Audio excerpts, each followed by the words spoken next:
Okay, mga kawangmat, in this video, we will discuss the continuation of the kinds of line, including the parallel lines and the transversal line. So, na-discuss na po natin sa first part ng kinds of line, yung perpendicular lines, intersecting lines, and concurrent lines. Now, in this video, we will focus on the parallel lines, skew lines, and the transversal line. So, let's start. So, what is when do we say that the lines are parallel? Okay? So, parallel lines are coplanar lines that do not intersect. So, tatandaan natin na kapag sinabi nating parallel lines, they are coplanar and they do not intersect. So, example, so meron akong line A and line B. So, line A is parallel to line B. So, this is how we read this. Line A is parallel to line B. So, as you can see, this is our symbol for parallelism. Okay? So, kapag ang two lines natin ay parallel, you can make use of this symbol para siyang, ano tawag nito? Two bars na magkadikit. Okay? So, ito po ang ginagamit natin kapag, if we will try to show that two lines are parallel. Okay? So, again, this is line A is parallel to line B. Another example is this one. So here, line AB is parallel to line CD. So in symbols, we have line AB is parallel to line CD. Okay, so ito po siya. This is our symbol for parallel lines. Now, as you can see, meron tayo ditong dalawang arrowheads. Okay? Tatandaan that the arrow symbol on the line suggests that two lines are parallel. So, kapag meron po tayong dalawang arrow dyan na dun nakaturo, ibig sabihin, these two lines are parallel. Ito, madalas makikita po natin kapag sa plane figures, yung kapag yung meron na tayong mga sides. So, madalas dun siya ginagamit, itong mga arrows na to. So, kapag may arrow, ibig sabihin, they are parallel. Okay? So, kadalasan, ginagamit siya sa mga plane figures kapag meron na tayong mga sides. Okay. Next. So, I have here a given figure. So, we have here four lines M, N, O, and P. Okay. Sige nga po. I want you to give me the two sets of parallel lines. Okay. So, we have line M is parallel to line N. And also, line O is parallel to line P. So, again, this is the concept of parallel lines that says that parallel lines are coplanar and they do not intersect. So, as you can see, they do not intersect. Ma'am, dito po nag-intersect sila. Okay, so ang tinutukoy po natin dito, M and N. So, kung titingnan natin yung M at N, hindi po sila nag-intersect. Kung titingnan nyo po si O at si P, hindi rin po sila nag-intersect. Pero kung ang titingnan nyo po ay si N at si O, intersecting lines yon. Eh, hindi naman po natin sinabi dito that line N and O are intersecting lines. Okay. So, ano naman ang skew lines? So, pag sinabi natin skew lines, opposite siya ng parallel. Okay? Kung ang parallel lines are coplanar, ang skew lines po ay non-coplanar. So, skew lines are non-coplanar and they do not intersect, and again, they are not parallel. So, hindi siya parallel and they are not coplanar. So, example. So, meron ako ditong dalawang lines, line CD and line AB.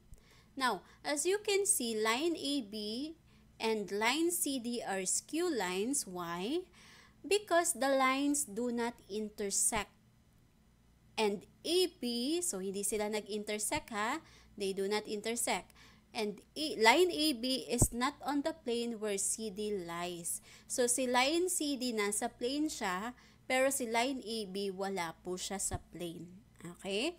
Nag-intersect lang siya dun sa plane pero hindi siya naglalay dito sa mismong plane. That's why skew lines are non-coplanar. Hindi mo siya makikita sa isang plane. Okay? So, yun po ang ibig sabihin ng skew lines. So, therefore, line CD and line AB are skew lines. Let's try.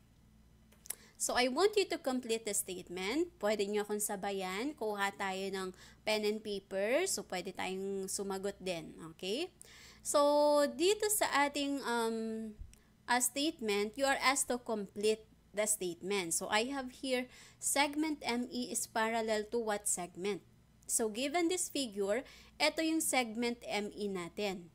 So, ano-ano yung mga planes na kung saan it contains segment ME. Sige, i-highlights natin sila para mas madali nating makita yung line parallel to segment ME.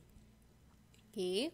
So, ito yung mga planes that contain segment ME. Now, from this plane, so meron siyang two planes. Di ba pag sinabi nating parallel lines, ano siya, coplanar. So, dapat yung line or segment na kukunin mo is nandito sa highlighted kasi ito yung plane niya. So, dapat nasa iisang plane sila. Okay? Kaya hinighlights natin para madali nating makita. So, ito yung segment ME mo. So, ano yung segment na parallel sa kanya? Na coplanar. Kasi yun ang definition ng parallel lines, coplanar. So, ano ang parallel sa kanya? We have KI and RA. Okay? So, pwedeng dalawa ang sagot dyan. Segment ME is parallel to segment RA or segment ME is parallel to segment KI. Next, let's have segment RT. So, ano-ano yung mga planes na kung saan it contains segment RT? So, we have this one and this one. Okay. So, ang RT natin is horizontal. Okay? So, alin dito yung parallel sa kanya? So, we have MK and AD. Okay? So, we have segment MK or segment AD. Next, we have segment KT. So, this is our KT. So, what are the planes that contain segment KT? So, this one and this one. So, what are the segments parallel to segment KT? So, we have this MR and segment ID. Okay. So, kaya mas maganda na i-highlights din natin yung mga planes that contains that segment. Highlight mo yung mga planes na meron yung segment na yun kasi makikita mo kaagad na ito siya at saka ito. Okay? Kasi pag parallel, tatandaan dapat nasa isang plane. Okay? So, dun mo lang siya sa plane kukunin.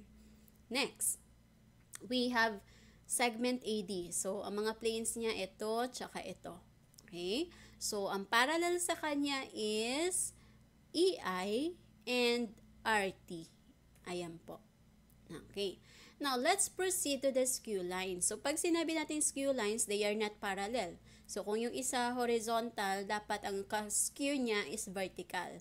Kung ang first segment mo ay vertical, dapat para makuha mo yung skew lines niya, dapat yung isa horizontal. Okay? Basta hindi siya parallel. Kasi yun ang definition ng skew lines. Hindi sila coplanar, at the same time, hindi sila parallel. Okay. So, ito si segment IK. So, ito yung mga planes niya. Okay? Ito ba planes ni IK? Hindi. Kasi pag ito, hinighlights mo, I lang yun. Hindi kasama yung K. Okay? So, ito po yung mga planes niya. Ngayon, pag sinabi nating skew lines, non-coplanar. So, wag kang kukuha dito sa mga highlighted kasi ito ay nasa iisang plane sila. So, ang pagpipilian mo lang dyan, itong line na to, itong segment na to, at ito. Ngayon, so, ito yung IK. Alin dito yung isang segment na kung saan makukonsider natin na skew line sila. So, ibig sabihin, we have AD, segment RT, segment EA, and segment RM. So, meron tayong 4.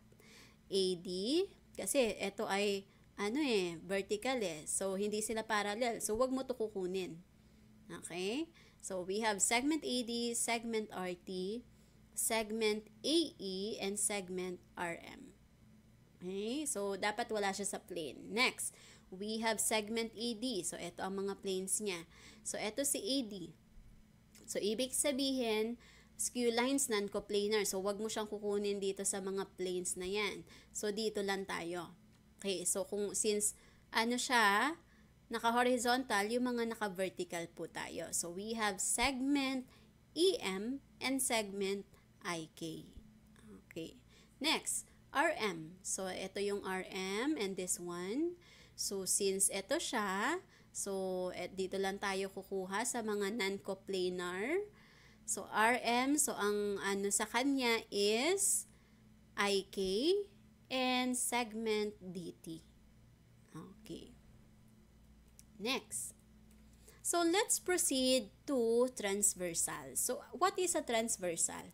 A transversal is a line intersecting two or more coplanar lines at different points. So, ang transversal daw, line din siya. Okay? It is a line na nag-i-intersect, dapat ang tatamaan niya ay two or more coplanar lines na kung saan mag-i-intersect siya sa magkaibang points. Hindi pwedeng same. Okay? So, halimbawa ito. Meron akong ditong two coplanar lines. So, ang transversal natin is ito. Bakit? Kasi nag-intersect siya sa dalawang points. Okay. Hindi lang, so yung sinasabi ditong points, dapat different points. Okay? So, ito, ang transversal natin dito is line C. So, line C is the transversal because it intersects line A and line B. So, dapat mag-intersect siya sa two or more coplanar lines at different points. Okay? Hindi lang basta nag-intersect. Dapat magkaibang points. So, in this figure, line C is your transversal. Si line B ba pwede natin tawagin transversal? No. Kasi kung ito ang transversal mo, ito lang yung in-intersect niya. 1 point lang. As well as line A. So, hindi rin siya ang transversal dahil kung titingnan mo, nag-intersect siya dito lang sa 1 point. So, si C ang ating transversal dahil ang in-intersect niya ay 2 points. Different points. Next. So, in this figure, line L is your transversal because it intersects two different points. So, line L is the transversal because it intersects line M and line N. Okay, how about this figure? Is line L a transversal? Ang line L ba natin dito ay transversal? No. Okay, so no transversal shown in the given figure. Why? Kasi etong line L mo, yes, nag-intersect siya pero sa isang point lang. So this is not a transversal, as well as line M as well as line N. Okay, so walang transversal dito kasi wala kang two different points na makikita dyan. Nag-intersect lang sila sa isang point. So there is no transversal in the given figure. Okay. So what are the angles formed by the transversal? So ano-ano yung mga angles na mabubuo kapag meron tayong transversal na line? Okay, so ito yung dapat alam natin para pagdating sa parallel lines cut by transversal, alam natin yung kung paano kunin yung mga measurement. Okay? So dito muna tayo sa basic. So kapag meron tayong two coplanar lines, so ito yung coplanar lines natin, meron tayong line A and line B. So pag ito, meron tayong coplanar lines, dalawang coplanar lines, nahahati ito into two parts. Okay, meron tayong interior part, okay, and meron tayong exterior part. Okay, so ito po siya, the interior part and the exterior part. So kung meron kang two coplanar lines, yung gitna niya, okay, yung pagitan niya, that is the interior part. Yung nasa magkabilang gilid niya, that is the exterior part. So, halimbawa, yung lines mo patayo. Okay, yung two coplanar lines mo patayo. Ang interior niya, nandito. Ang exterior niya, magkabilaan. Okay, so ganun din po yun. So, in this case, nakapahiga yung mga lines natin. So, ang interior niya ito, ang exterior niya dito at dito po. Okay. Now, given itong two coplanar lines mo, pag yan nilagyan ng transversal, so ang transversal natin dito ay line C. Okay, nilagyan siya ng transversal. Okay, ma'am, bakit po C ang transversal? Kasi nag-intersect siya ng two different points. Okay, so your line C here is your transversal. Okay, now, so since line C ang iyong transversal, kung titingnan natin, ilan ang angles na na-form natin dito sa dalawang coplanar lines na dinaanan ng transversal. So, ilan po ang angles na na-form natin dito? We have 8. So, ito po yun. Okay? So, we have 8 angles. Itong name ng angles natin na to ay hindi yan laging pare-pareho ha. Minsan, nandito si angle 1, angle 2, 3, 4. So, depende po sa given. Okay? So, in this case, ayan po ang ayos ng angles niya. Ayan po yung numbering. Ayan po yung name. Okay? Baka kasi mag-compare tayo na bakit dun sa, sa module, o dun sa example na binigay sa amin, yung angle 1 nandito. So, pwede po yun. Okay? Iba-iba po ang position ng angles natin. So, again, the angles formed by the transversal given two coplanar lines is, we have 8 angles. So, angles po, 8 angles po ang meron tayo. Okay? Dito papasok ngayon itong different kinds of angles. Okay? Na nafo-form ng transversal. So, kapag meron tayong transversal, ito po yung mga kinds of angles niyan. We have 1, 2, 3, 4, 5. Actually, 7. Kasi pwede pa nating ipasok dito yung linear pair and vertical angles. Okay, now, so, tingnan mabuti. This is the interior part, exterior, exterior. Okay, so isa-isahin natin. So, interior angles. Ano ba pag sinabing interior? Yung mga angles na nasa loob. So, ayan, kitang-kita. Ano yung mga angles na nasa loob? Okay? So, we have angle 3, angle 4, angle 5, and angle 6. So, ito po siya.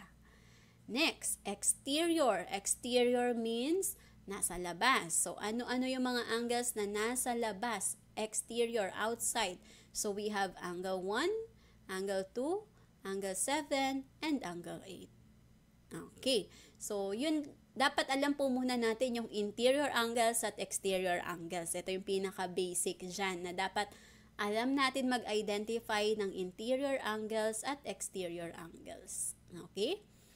Now, let's proceed to corresponding angles. Pag sinabi nating corresponding angles, ito yung mga angles na kung saan non-adjacent. Pag sinabing non-adjacent, hindi sila magkatabi. Angle 2 and angle 5. Anong napansin nyo?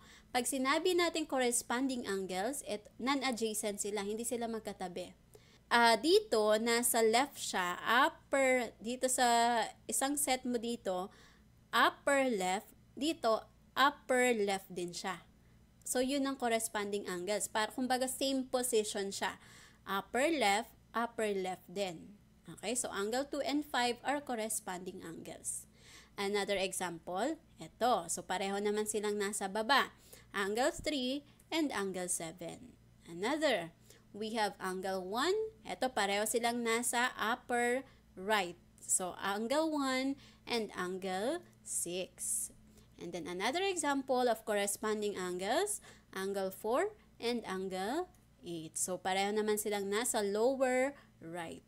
Okay. So, yun po ang pag sinabi natin corresponding angles, they are non-adjacent. At the same time, same yung position nila. Kung nasa taas din, baba, nasa baba, upper right, lower right.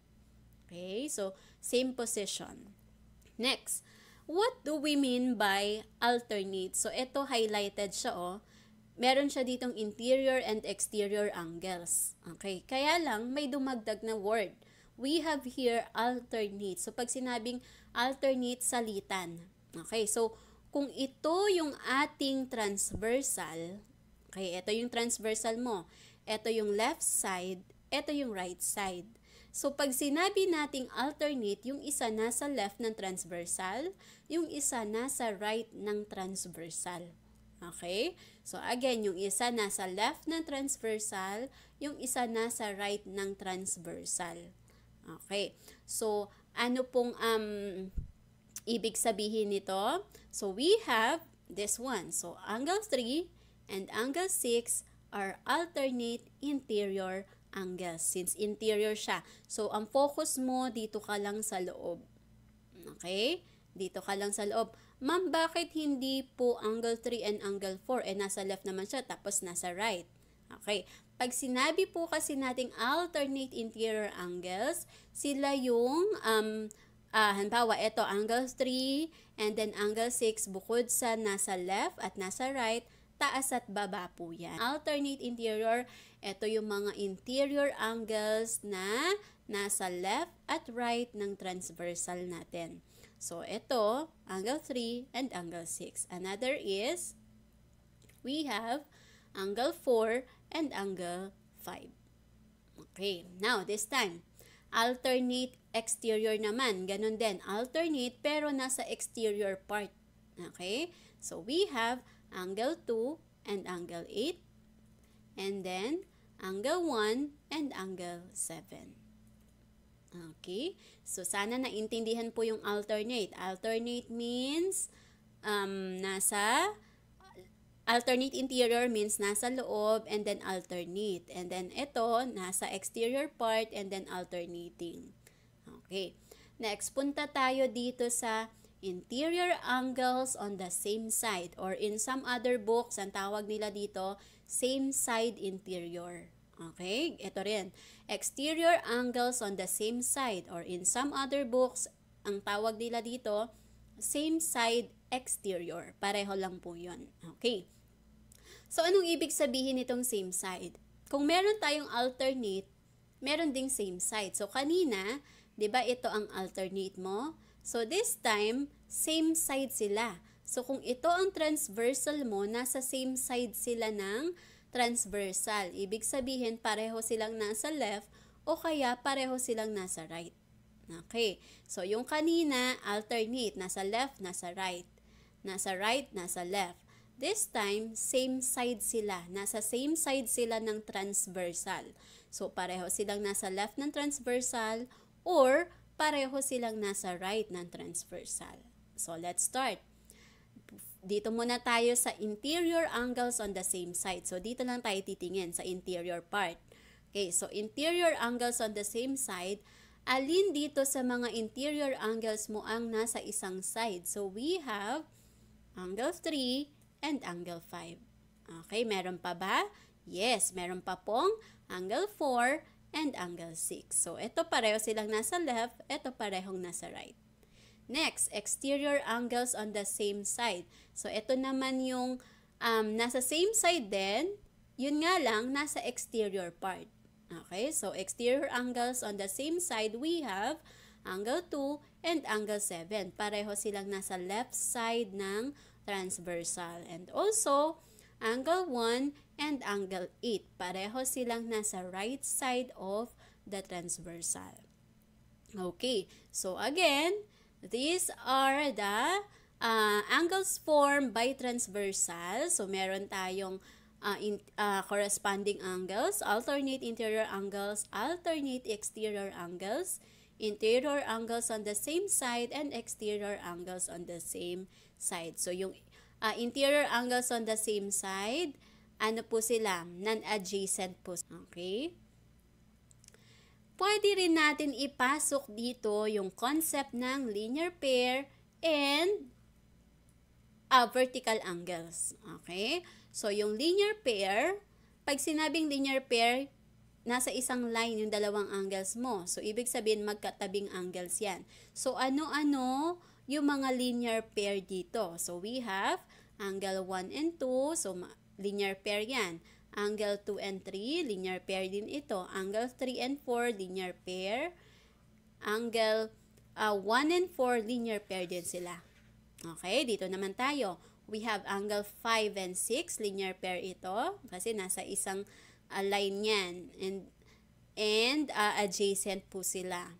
Next, angle 6 and 8. So, linear pair ito. Angle 7 and 8 and angle 5 and 7. Linear pair din po yan. Okay. So, tatandaan na kapag linear pair, they are supplementary. So, the sum of the angles is 180. So, lahat ng yan, pag inad mo yung angles nila, 180 po ang sum niyan. Okay? Aside from, they are adjacent. Next, pwede rin po nating makuha rito yung mga vertical angles. So, kapag meron tayong transversal, meron tayong linear pair and vertical angles na na-form din doon. Aside from yung mga angles na nasa previous slide natin. Okay? So, vertical angles, ibig sabihin ito yung magkatapat. Ito yung non-adjacent. Kung ito adjacent, ito non-adjacent. So, we have angles 1 and 3. So, ayan, vertical angles yan. So, ganun din po si angle 2 and 4. Dito si angle 5 and 8. Vertical ito. And angle 6 and 7. Vertical angles din po yan. Okay. So, test yourself. So, match column A to column B. Okay, so, makikita nyo dito yung mga ayan, opposite sides. Yan ang mga parang clue ninyo. Okay? So, that's answer. So, we have two opposite sides ng transversal. So, ibig sabihin interior. So, alternate interior angles. Kasi opposite magkaibang side. Okay? Next, are two non-adjacent exterior angles na opposite sides of a transversal. So, ito naman ay alternate exterior kasi opposite means magkaiba ng pwesto sila. So, magkaibang side. So, alternate and then exterior ito. So, alternate exterior angles. Next, are two non-adjacent angles, one interior and one exterior of the same side of the transversal. So, ibig sabihin, ito yung same ang pwesto. Okay? So, same side. So, we have corresponding angles. And then, this one, same side, interior. So, we have interior angles on the same side. And then this one, same side, exterior. So, exterior angles on the same side. That is letter D. Let's have test 2. Okay, so given this figure, so I want you to answer the given questions. So, identify if it's alternate interior angle. So, you just have to write AIA, AEA, CA, IASS, EASS, VA, and LP. Okay. So, you may pause the video so you can have more time in answering the test yourself part. Okay, so what are the answers? So, we have this. Okay, so how many transversal are in the figure? So, we have 4. Ito, transversal siya kasi in-intersect niya to. Transversal rin si line D. Transversal din si line E. Transversal din to. So, kung ito ang transversal mo, halimbawa, ito ang transversal, ito ang interior. Kung ito ang transversal mo, si line C, ito naman ang interior mo dyan. Okay? You may share your score sa ating comment section. Congratulations! Thank you for watching this video. I hope you learned something. Don't forget to like, subscribe, and hit the bell button para updated kayo for more video tutorial. This is your guide in learning your math lesson, your Wow Math channel.